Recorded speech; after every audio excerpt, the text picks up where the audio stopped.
Hello everyone, আপোনালোক আটাইকে আন্তৰিক স্বাগতম জনাইছো মোৰ ইউটিউব চেনেল অংকুৰণ লাইফত।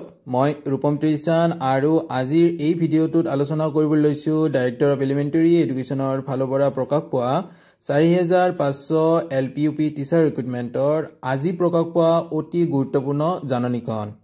Government of Assam director of elementary education Assam আৰু এই নোটিফিকেশ্যনখন প্ৰকাশ পাইছে 19 নৱেম্বৰ 2025 অৰ্থাৎ এই নোটিফিকেশ্যনখন আজি আহিছে notice.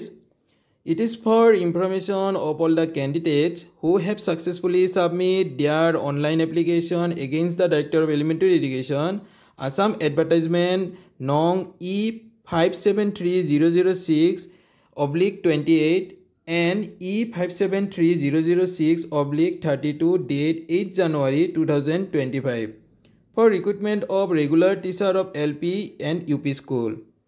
They need to submit the details of SS examination and news UDIS code.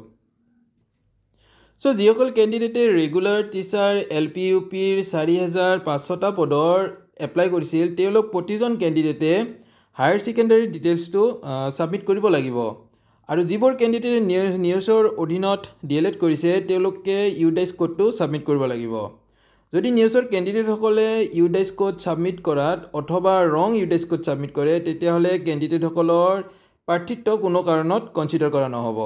So ক্যান্ডিডেটসকলে নিৰ্দিষ্ট সময়ৰ ভিতৰত অৰ্থাৎ সময়টো থাকিব 21 নৱেম্বৰৰ পৰা 27 নৱেম্বৰৰ ভিতৰত ক্যান্ডিডেটসকলে এইচএস আৰু নিউজৰ ক্যান্ডিডেটসকলে UDIS কোডটো সাবমিট কৰিব লাগিব।